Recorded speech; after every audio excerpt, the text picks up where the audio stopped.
Hey everyone, and welcome back to Country Music Made Me. Thank you so much for joining us once again. As always, please be sure to like, share, follow, subscribe to us wherever you are listening. Leave us a review, a rating, tell your friends, your family, your neighbors to come on over and have a listen. That support is huge. Today, we're sitting down with Chase Bryant. Now, music has been a part of his life ever since he was 2 or 3, when he got his first guitar from his parents. Ever since then, music has been a presence. It's been a very up and down journey, and I want to warn our listeners that we do talk about Chase's suicide attempt during the episode, so viewer discretion is advised. That was the lowest point in his life, but since then, he has worked on himself, and he is working on the type of music that he wants to create, that makes him happy with the people that he wants to create it with. So please enjoy our conversation with Chase Bryant.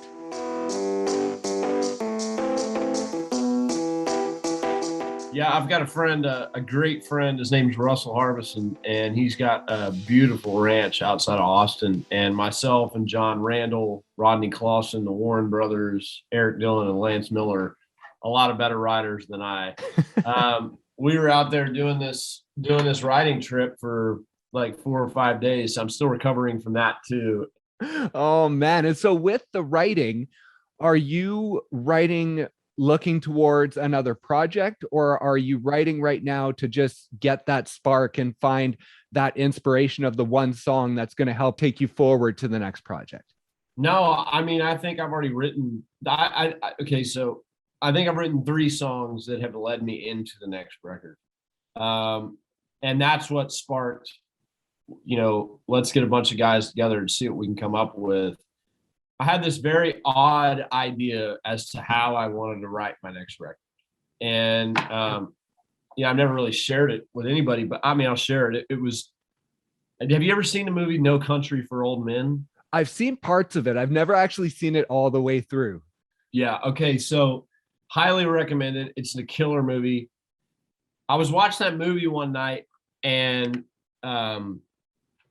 I was like, how can I write a record that feels there are so many like visceral moments of that, like nostalgic moments in that movie, but also the scenery, like when he's in Mexico, like the hotels and people would probably listen to me now like, you want to write a record about killing? No, it's not about that at all.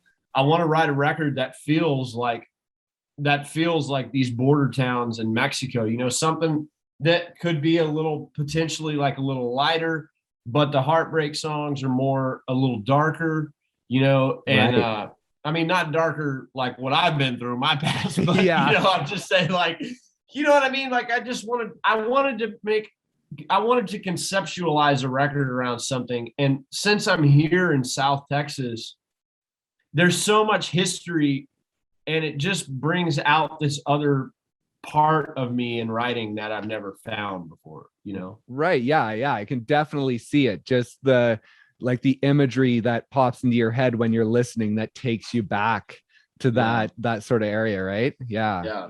So we're writing another one. I mean, I've probably got 5 or 6 songs. We just wrote a couple great songs this week. I got to tell you this, we wrote this awesome song called Since You've Been Gone, I've Been to Shell and Back.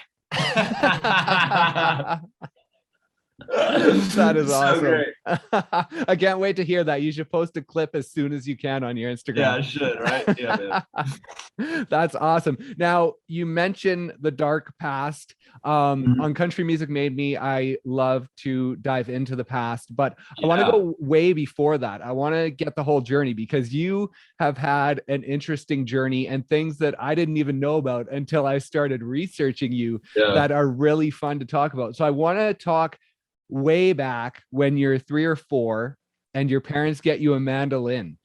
Yeah. Do you remember that time in your life and what music meant for you? Or is it just sort of bits and pieces of what you've been told about that time that you remember?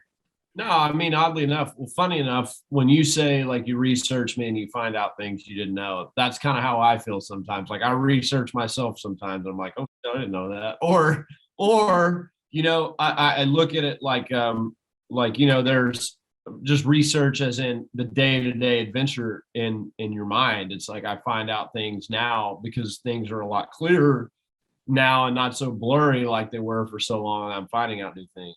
Yeah. But when it comes back to things like 3 or 4 years old, with the mandolin that my parents brought, and thinking about this, I need to correct that term. It was actually a tenor guitar, but my God, it was like a mandolin. It had 4 strings. It was close enough, So, but man, I've started to figure out, those moments like that were very, they were very climactic for that time. Like there was, when I look at those days of my life, I remember that vividly, sitting on this purple and green and red flowery couch that my parents had in the 90s. That was awful, but was great too at the same time as what we grew up on. But I remember them opening up that little cardboard box, and there it is, and there's a picture of my dad and me and my brother. And I just remember that as in like that was kind of like my first douse into music, was sitting there opening that box going, oh well, here's a world of endless possibilities. Right. And people think that I would sound ridiculous for saying here's a world of endless possibilities at 3 years old, 2 or 3 years old. But man, no, like I was very much that old soul from the time I was a kid. My favorite line was when I was older. So to say I believe in reincarnation is not far-fetched, Right. Yeah. And you come from a musical family. Your grandfather was a well-known session player in Nashville and played with Roy Orbison. And then your uncles were founding members of the group Ricochet. Now, were you sort of a part of that, or were they off on their own journey, sort of away from the family, and you weren't really aware of that situation? Like, did that musical influence come in at a young age, or was it more on the outside? Well, so my grandfather, right? Like my grandfather realistically was more of a Texas guy. He was playing with Roy in Texas in high school, and that ended before Roy went to Sun Records. I think the day he went to Sun Records, if I'm not mistaken. And then Waylon in college, and all sorts of really cool things like that. Now, obviously, those are only stories that I got, but I'm so into stories that I live through them. Right. It's like paint me, like use me as a canvas and paint it all over me. And I want to be able to tell that story, like I want to be the canvas that tells the story. And so I lived through that. Now my uncles in the 90s, I saw a lot of that. Oh, okay. I saw a lot of shows and so on and so forth. So it was very evident that music was a possibility. Now that it was in my blood, I don't know if any of that's really like just in your blood. I hear people say, well, boy, you're born with the blues. No, you're not. You know what I mean? It's like, you got to go through something. You got to live something. My family, it inspired me, my uncles and my grandfather, because I was looking at it like those were heroes. Those were, I looked at it like that, or my dad being a cowboy, like, whoa, it was like, it was right in front of me. Right. And it looked cool and it sounded cool. I mean, I didn't know about Coors lattes when I was that young, but at the time it sounded cool, So, but no, I mean, it was very evident, man, that I just couldn't do anything else. It's what I wanted to do. It's what I had to do, And your first guitar, is it one you built? I read that you wanted a Stratocaster, but you couldn't afford it. So you built your own guitar. Is that true?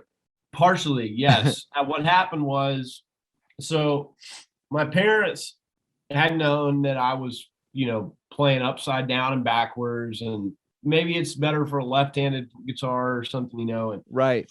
I don't think my dad maybe knew as much as my mom knew about music, because my mom was a singer and grew up around all the music. And so I just kind of piecemealed it. Now, what's funny is that guitar was still around, and I actually did, did the dirty with that guitar, is where people would say, don't ever get rid of your first guitar. Actually, my dad sent me a picture of it the other day and was like, do you want it? I was like, no, throw it away. I'm trying to outrun, that part of my, I'm trying to in my life, I'm trying to realize how to like move forward with things instead of go backwards with things, you know, because Right. that's my issue really. And so, but that guitar I hit on the frets under each string, I had wrote the notes 1 to 12 or 0 to 12. And now looking at it, they were all wrong. Like, I don't know what book I was reading, but it was not right. So, you know, it was all self-taught on this guitar that was kind of botched together. And there was a high school musical director or band director. And when I had him in junior high, he kind of helped me piecemeal some things on that guitar to make it more feasible for me to use, like locking down the volume controls where my arm wouldn't hit it because I was backwards. And, Right. you know, so it was my first job at tinkering, you know. And talking about tinkering, did you also build a bit of a recording studio in an empty closet in your house at one point? I did, man. When I was in Nashville, I had this basement apartment, which I missed so much. Like, I wish I still owned that house. It was a cool house. And downstairs is his basement, and above me was this guy who his name was Dan McCorson. He was signed to like RCA or Warner Brothers or something, like back in the late 60s, 70s. Oh, okay. And he was a super great country, you know, kind of campfire country guy, cowboy songs. And but then he played with like Junior Brown. He lived above me, and below me the staircase would come down into this basement, and underneath that basement was this kind of, you know, one side was high and it kind of followed the stairs and went back. Yeah. And it was just this little cupboard like Harry Potter, you know, when he lived under that staircase, like in the first movie. Yeah. And I put a little desk in there and had my computer and stapled blankets to everything and deadened it. And it was awesome. It was really, really cool, man. And that's where a lot of the programming and things like that, like on Take It On Back and some of that stuff, early stuff that really never even came out. A lot of it, I was just doing it right there. Wow. So you were always interested sort of in all facets of the music. It wasn't just necessarily the singing and the guitar. You were interested in sort of the whole process of it. Oh, absolutely. I idolize Pharrell and guys like, you know, Daft Punk who've done those kind of things. Tom Petty, again, he was, you know, he produced Johnny Cash and Dan Lanois and stuff like that. That influenced me. Chet Atkins, you know, these guys who were producing great records, but also had an awesome, you know, beyond amazing artist career. That's what was really moving me at the time. And so, yeah, you know, nobody's necessarily called me to make any records on them, but you know, it's that's always been my goal, is to have a studio at home where I can bring people into my world that I think is really cool and obvious and really fun, you know, and make records, you know. This last record, did I read that you built the studio and it was actually in the house where your dad grew up? Yeah. Okay. So the next record, I'm not budging. I'm cutting the record here at my house. And the last record we made at Willie's up in Arlen, in Austin at Arlen Studios, where he cut Red-Headed Stranger. But we built this studio, and my granddad had a pool hall outside where they'd shoot pool and stuff, and with his farming buddies, and the kids could go out and play. And my dad was one of 6, so they go out there and play. And so when I bought the house, I was like, man, this is awesome. I'm gonna knock this out and turn this into a studio. And then to kind of revert into the closet studio, there's a bedroom in my house upstairs. I've got like 5 or 6 bedrooms upstairs. And so one of the bedrooms, one of the smaller ones, I took it, and this is going to be like my escape from the studio, coming here and just have a broken down, very simple, like what I would have had in the beginning, studio too, where it kind of, you know, I can kind of get inspired in both worlds. Nice. That's awesome. And you talk about that move to Nashville where you had that first little makeshift studio, but before that, there was some time in LA. Now talk about that time. Was that still were you still within the country realm, or during that time, was that sort of a different time musically for you? I mean, nobody will ever hear it if I have my say. But I was signed to a record deal when I was like late 15, early 16. Yeah, I was at this record label. It was a disaster. It was an absolute disaster. I mean, I think those guys would say it too. It was an absolute disaster. They had signed the Doobie Brothers, and I was living in the studio. I was literally living right upstairs in a loft above the studio. And man, you could go down there and Slash would be there one day playing guitar. One day, Edgar Winter would be there with Johnny Winter. And the next day, it could be John McPhee from the Doobie Brothers. And the Doobie Brothers are all in there. People from Dr. Drew's Celebrity Rehab. Now, people say I haven't seen some shit in my life. Boy, I've seen it. It was all kind of things just floating through the studio. So my musical influences started obviously changing. So it was very like rock and roll country, like Cadillac 3 is now. Oh, okay. Like, I'm not saying that they took anything from me. I love Jaron. Jaron's light years of a more brilliant human being on the spot than I could ever be. Like, that guy is so great. And Neil and Kelby, those guys are amazing. But that, that's kind of what it was like. And then I was going out playing it, got to do a handful of shows with the Doobie Brothers. And it was like them and Cheap Trick and Grand Funk Railroad and War. And I'm like 16, between 16 and 18, we'd go out and do these little winery things. And people always said, well, that I was in the band, and I was never in the band. I got to go up and sit in and do things like that and got to open for them. And it was an awesome experience. But it influenced my music to be something different. And at about 18, I decided I'm out here playing with a bunch of old men. No, I'm just kidding. But I got to get to Nashville, but I took the LA offer just because it was nothing more than it got me out of high school, and it got me on my own 2 feet in LA, and it just started my career, and I always heard of the cool rock and rollers that started out there. So I thought, well, that'd be cool. Right. And so throughout that time, growing up, and then throughout that time in LA and moving to Nashville, the early time in Nashville, because you had grown up around these musicians, like you say, you had seen that world and it looked cool. So within that time, were you doing it because you loved it, or were you doing it because you thought that it was something that you should be doing because it's what your family was doing and maybe what they wanted you to do? No, I think I kind of got over the whole family thing pretty fast. I think it was more like my Uncle Junior was a great fiddle player and he could dance on stage and he could sing these massively high harmonies. And Jeff, the drummer, he was killer. So I was like, I can't do that. I just got to figure out where I'm going. And so I just, started writing these little catchy tunes and, but I think I was kind of writing and think I was kind of in this headspace of like, what's happening now? Like, what's hot now? Let me do that. Right. Whereas to now, it's like, what do I want to say today? You know what I mean? Like, I'll wake up some days and just say, I want to write a song about Mexico. Not, I want to write a song like this song on the charts. That became so force-fed that, and I think a lot of times I blame that on Nashville.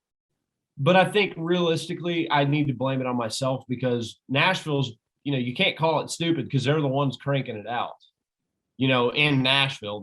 Nashville is cranking out Nashville. Right.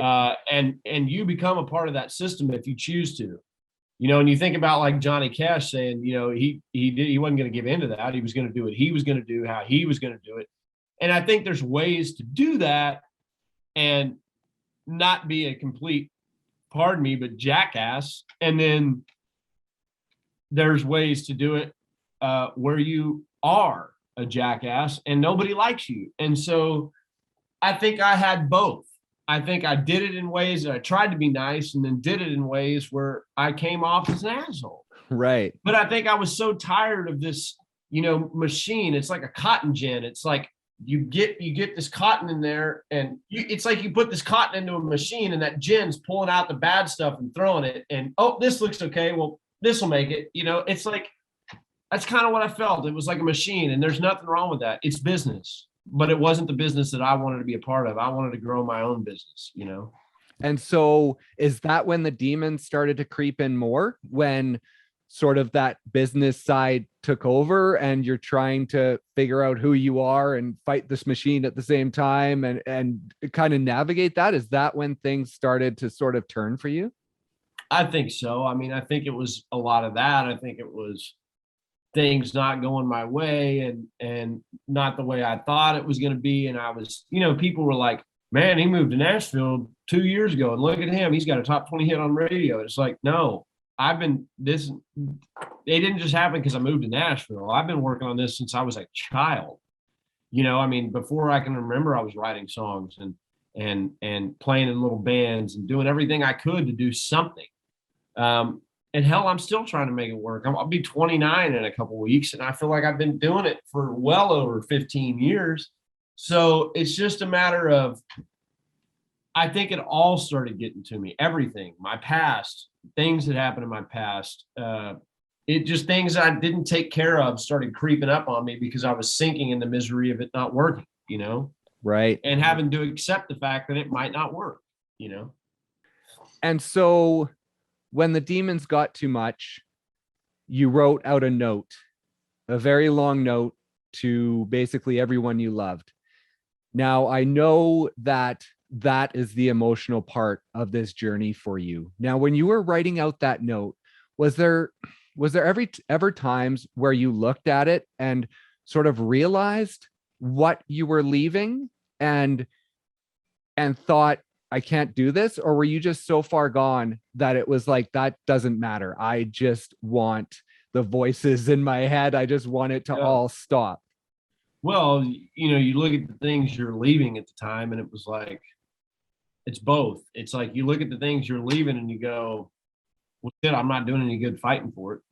You know, I'm trying to fight and I'm not doing any good in that sake. It's like, no, but, you know, it's like, I don't hear what I'm saying isn't heard, and what I'm hearing isn't said sometimes, you know? And it's like, so I looked at that, but then there was the other part that was more consuming was the fact that I was so gone.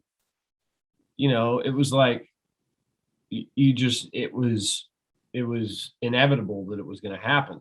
I mean, there was no waking up and saying, today's going to be a great day. Like, that never happened for me. It never did. Not that once. I'm telling you, I remember it. Once a little bit of you happened, there were so many days of I don't remember. There were so many blurry moments. There were so many. I mean, I was living the life of rock and roll. You know what I mean? It's like, you know, like I look at these kids now who are doing it, and kids. I mean, I guess I'm still a kid to some regard to some people, but it's like I look at it and I'm like, man, stop talking about being rock and roll. That wasn't rock and roll, you know? And then it's like, I look at it like, but why was I doing that? And I was doing it because I was miserable, you know? I mean, man, if I had a beer then, it was to drown something out. If I have a beer now, it's because I just mowed the grass and it's 900 degrees outside and I just want a beer, you know? Back then it was like, give me anything that'll take my brain off of this subject, you know? And it was a long road, but yes, it was like, I'm too far gone, you know, like I thought I had put in the work and I just was like, I can't talk about it. I don't want to talk about it to anybody. I'm just going to do what I have to do. So yeah, I think it consumed me enough to where it started creeping in on that the everyday of like, okay, today's the day, you know, and I try to fight that for a little while. And the next day would be, but no, yesterday was, now today's the next day it needs to happen. You know, it was like, man, the voices in your head are a real thing, you know? Mm-hmm. Yeah, definitely. And so when the day came, you're sitting in that gas station parking lot and the attempt fails. You find there's no bullet in the chamber. What was it within you at that point that made you stop and not try again? I don't know. You know, I've thought about that. At the time, I used to think like, why didn't you just go back and you could have fired 5 more times and it would have hit every time. But and there was that instance of like hearing God, like where I don't know, I just said, I just heard this kind of voice inside me say, life's too short, don't make it shorter. And that was this gratifying, jaw-dropping, you know,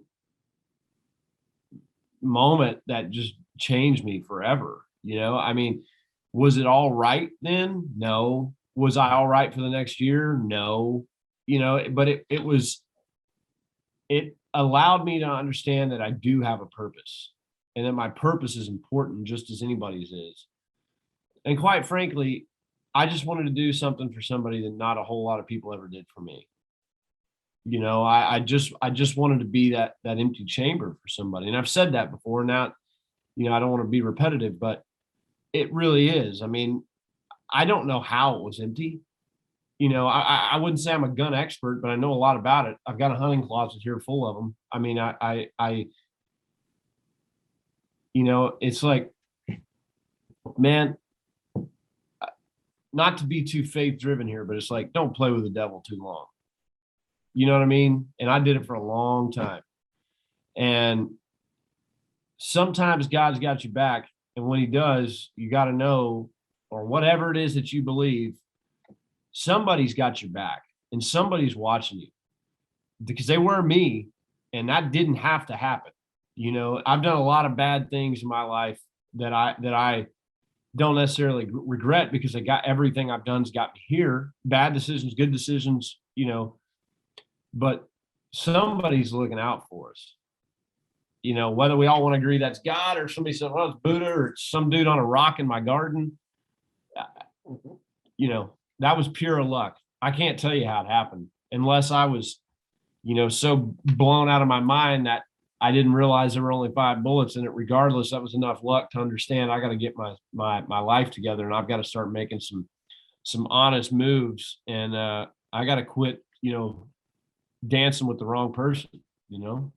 It's time to be who I always wanted to be, to its full capacity, and not just half of it. And after you sat in that parking lot for however long, what was the very first thing you did? Was someone the very first person you went to after that? Yeah, I mean, sort of. I mean, I went to my parents and was like, hey, take all the guns out. I don't need to be around them for a bit.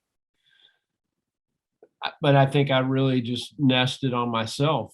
It was something that I needed to take care of myself and not put my debt on everybody else. I didn't, I was broken. And, I just kind of looked at it as like a desert. Like, how do I make this thing grow? Right. How do I put rain in this thing? And so I think I relied on some people to get me help, to help me find help. But as far as the steps moving forward, nobody was there in therapy holding my hand, other than the therapist that would have told me that this mustache looks stupid, and I would have told them that I burnt my facial hair on a barbecue and this is what I got left. But yeah, I mean, it was just a lot of making the right moves for yourself. I mean, my manager, Nick Hartley, and I know a lady at the old record company, my old record company, Broken Bows, Shelly Hargis, knew a lot about people in Nashville who I could go see, and they regularly checked in on me. And I mean, I owe Nick my entire career. I mean, he was just integral in helping me find myself, And so how long did it take you to get back in a headspace of music? Right after, did you know that you wanted to do music again and just kind of had to get there? Or did it take some time to realize that, yes, I want to do it again? Well, right after that, I went on a trip down here, actually just a few miles up the road on this ranch with my buddy Steven Wilson and Travis Hill, or Scooter Caruso. And we wrote this song called Feel Like Dying, which is this really absurdly dark song with a lot of hope. But that's when I was like, all right, I need to write these kind of, I need to write honesty. I need to write songs that kind of take me back in time a little bit so I can get all that out, be done with that, move forward now, you know? And so it didn't take long, probably weeks after, you know, obviously I went into treatment basically, and then therapy. And then after that, I kind of started writing again. And I would have said it was probably 2-3 months. I was like, let's do it, you know? And you had a video on your Instagram from, it was 5 a.m. and you were driving to pick up John Randall to drive to the studio. That was like the first point that you were driving to the studio to get this thing going. What was that feeling like? Do you still remember that and what that was like, making that drive to pick him up?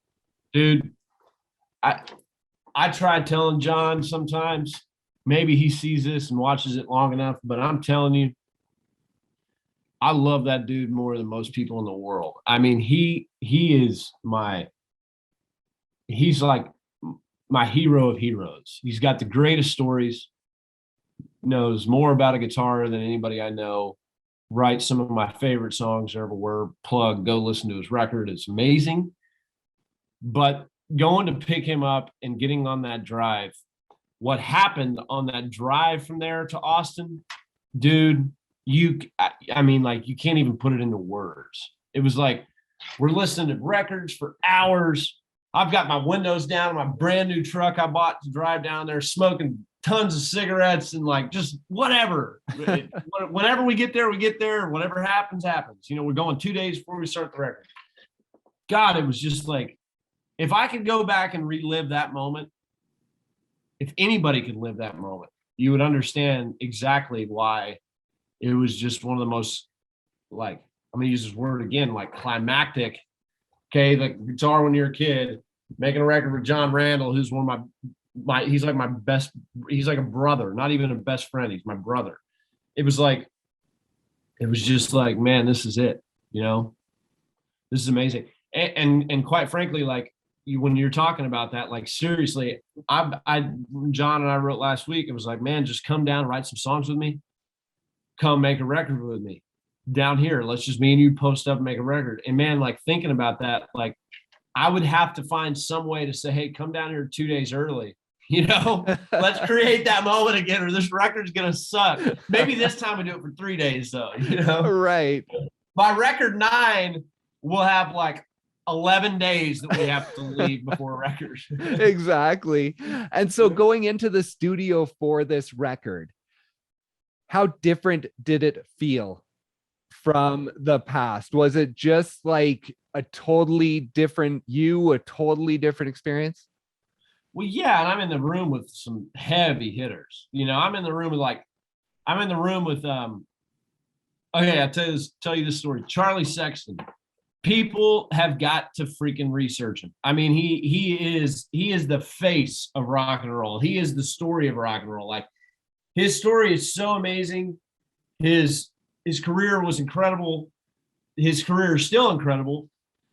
I looked at him in the studio one day, because, you know, when you're in Nashville and like you go in a session, everybody's like, hey man, what do you got on your pedal board? What are you drinking in your coffee cup? You want to go to Starbucks? You know, it's like, this dude was like, I walk in and we're sitting down. I'm like, hey Charlie, what's down there on your pedal board? And he's like, I ain't here to talk about gear. I'm here to play on your record. You know, like, it was that kind of thing. And it was like, I'm back in the Wild West. Right. You know, put my guns back, you know? It was like, man, it was rad, because it was like, these guys are honest, real deal. Like, they're not just in a studio every day. They're playing in great bands. And it was just, man, it was awesome. I mean, it was this whole other feeling. And, you know, I had to play bass and guitar and keys and organ and this and that and sing and blah, blah, blah, blah, blah. It was like, it was a lot of stuff I'd committed myself to, you know, and it was like, you better prove it now, you know? So, yeah. That is amazing. Well, congratulations on everything. Upbringing is the new album. Man, thanks for talking. This has been awesome.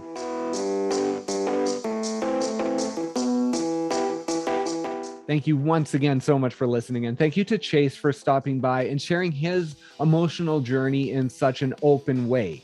Be sure to check out his new album, Upbringing, wherever you stream your music. Also, please, if you are struggling in any way, be sure to reach out for help. Reach out to someone you love. Reach out to someone who loves you. Reach out to a professional. Just know there are people available if you need to talk. Thank you once again for listening, and we'll see you next time on Country Music Made Me.